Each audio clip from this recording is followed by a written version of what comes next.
Hi, it's Ike from Groovy Entertainment. Today we got another book and record to play for you. Today's book is Hansel and Gretel for 1954. So let's get started.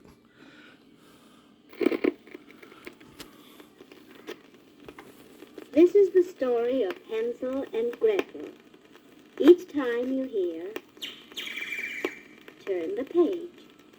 On the edge of a small clearing near a great forest, there lived a poor woodcutter and his wife and his two children, Hansel and Gretel. The wife was the children's stepmother, and she was very cruel to them. Did you turn the page? They had always been very poor, but one time there was a great famine in the country, and the woodcutter could not earn even enough to buy any food for his family. The poor woodcutter worried day and night. Finally, he said to his wife, "What shall we do? We will surely starve. The food we have left is not enough for the children, let alone for us." "I have a plan," the stepmother said. "Early in the morning we will take the children into the forest and leave them in the thickest part of it. They will never find their way home again, and we will be rid of them." "I cannot do that," cried the woodcutter. But the cruel woman forced him to agree. Now Hansel and Gretel heard them talking, and Hansel thought of a clever plan. Creeping outside, he filled his pockets with pebbles. The next morning, before the sun was up, the stepmother shouted to the children, "Get up, you lazy bones! We are going into the forest to cut wood. Here is a piece of bread. Don't eat it yet, because you won't get any more." Then they set off for the forest, with Hansel and Gretel lagging in the rear.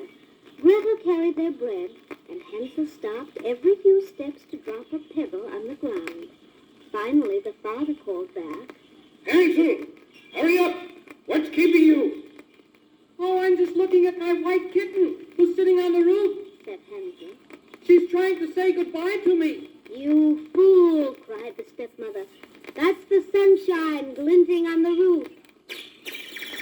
When they reached the middle of the forest, the father built a good fire.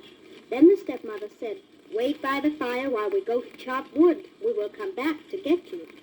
Hansel and Gretel fell asleep. When they woke up, it was night. Hansel comforted Gretel, who was frightened by the dark. And then, when the moon came up, they could see the pebbles that Hansel had dropped, and they followed them all the way home.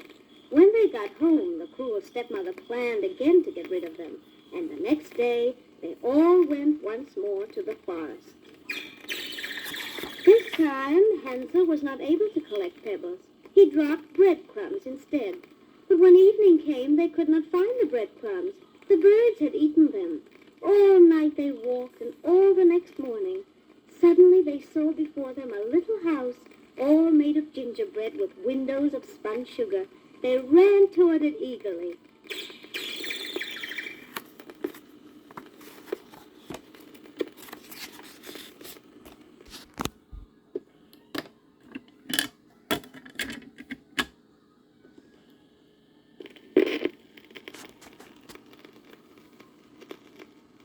Hansel ate a piece of the roof, and Gretel ate some of the window.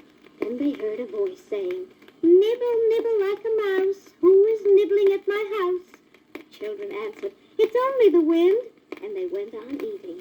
Then the door of the house opened, and an old woman came out leaning on a crutch. The two children were very frightened, but the ugly old woman spoke very sweetly. "Do come in," she said. "You must be very hungry and tired, for you look as if you've come a long way." Then she led them into her house. There she invited them to sit down to dinner. They were so hungry that they ate everything on the table. When they had finished, the old woman put them to bed in great, comfortable beds. Now, although the old woman seemed so kind, she was really a wicked witch who ate little children. So while Hansel and Gretel were sleeping, she was thinking of the fine meal she would have. The next morning, she awakened Hansel and put him into a cage. No matter how he begged to get out, her heart did not soften. Then she woke up Gretel and put her to work. "I am going to eat you both," she said. "But first, you can do some of my work." So poor Gretel had to carry water, chop kindling, scrub floors, and sweep the rooms. Gretel did not get very much to eat, but the best kind of food was given to Hansel, for the witch thought he was too thin. Each morning she asked him to stretch out his finger so she could feel how fat he was, for she could not see well. But Hansel stuck out an old bone, so she thought he was not growing any fatter. At last the witch decided to eat him anyway. Gretel had to build the fire and fill the kettle, and she cried as she worked. Then the witch came to Gretel and said, "Crawl in the oven, Gretel, and see if it is hot enough." But Gretel replied, "I don't know how to do it. How do I climb into the oven?" "Stupid," cried the witch. "The door is big enough. Why, I could get in myself." She bent down and put her head in the oven. Quick as a flash, Gretel pushed her in and slammed the door. Then Gretel let Hansel out of his cage. "Hansel, we're free," she cried. "The old witch is dead." Filling their pockets with glittering jewels from the witch's hoard, they set off through the woods determined to find their way home. But though Hansel and Gretel walked and walked, they were still lost, and not a thing looked familiar. Just when they had given up hope, they heard a happy cry. There was their father coming toward them. Hansel, Gretel, Cried the father, hurrying to them. I have looked and looked for you. He took them home, and Hansel and Gretel found that their cruel stepmother had gone away forever. And with the jewels that they brought from the witch's house, they were able to live comfortably and happily ever after.